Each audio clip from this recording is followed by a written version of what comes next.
This CoinWeek Weekly Report is brought to you by AppMex. AppMex, investments you hold.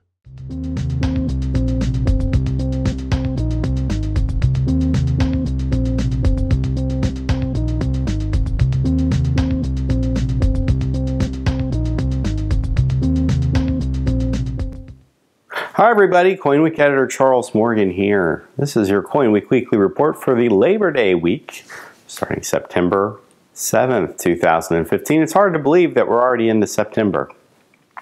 Today is the first day that my son went to school. I know many children have been back to school before Labor Day.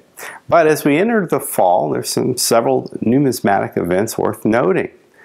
September 17th is the kickoff of the Long Beach Coin, Stamps, and Collectibles Expo in California. Our David Lasso will be traveling to California to capture video and news from that show. At that show, Stax Bowers will be displaying the treasures from the D. Brent Pogue collection, selections from the second sale, which actually will occur later this month. Now, there's some excitement around the first sale. $25 million or thereabouts were made off the sale of about 140 lots. It's an enormous number for such a small offering. This offering is a little bit smaller than the first one, a little over 100 lots, and it could bring another $20 million. Now, unlike the first sale, which had many great rarities and expensive coins, several coins went over $1 million. This sale does not have the, what I would call, aspirational coins.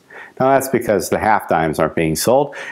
This time it's mostly half dollars and gold. So we expect much bigger prices. In fact, when I was peering through the catalog before I was preparing my coverage, which will be appearing soon on CoinWeek.com, one thing I noticed about the collection of coins that are being offered this time is it's an endless barrage of 5- and 6-figure coins. So this is not an offering for the modestly budgeted collector. Of course, none of the Pogue coins really are when you think about it. But this is going to be a true testament to how the heavyweights and well-heeled collectors in the industry feel about rare coins.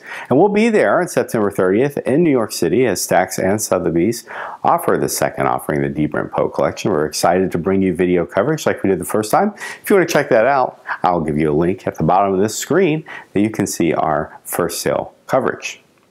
Well, while many people may be taking it slow as they wind into their fall schedule, CoinWeek's been quite busy. And we would like to give you a quick preview of 3 amazing articles that we will be publishing this week.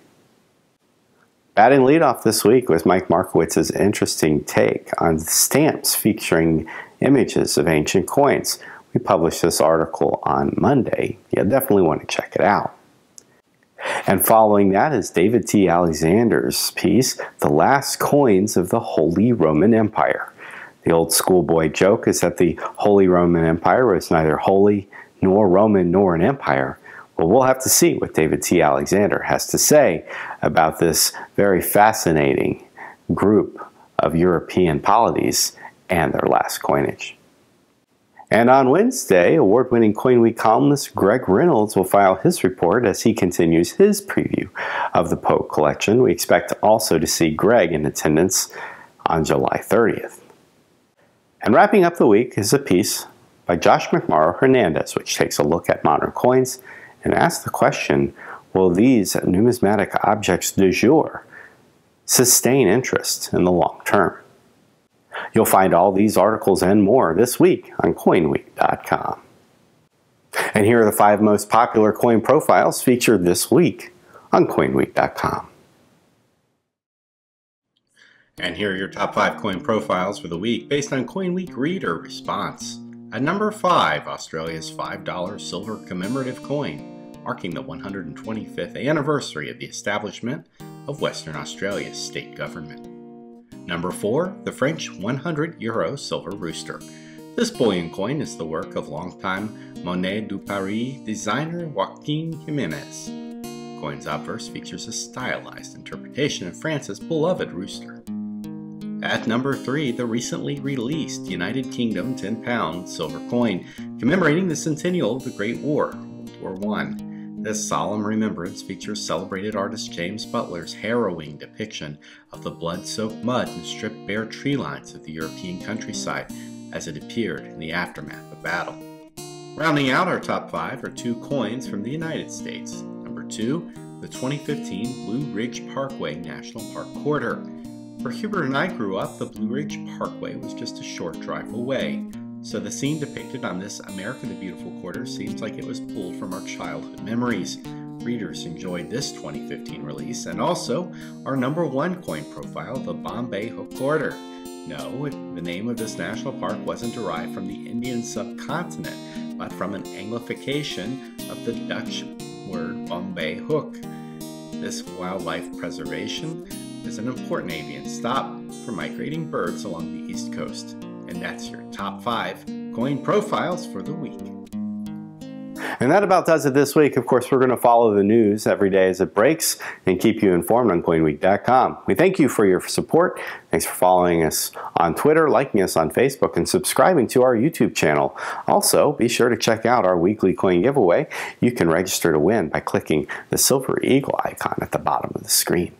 With that, I'm CoinWeek Editor Charles Morgan signing off. Until next week, happy collecting.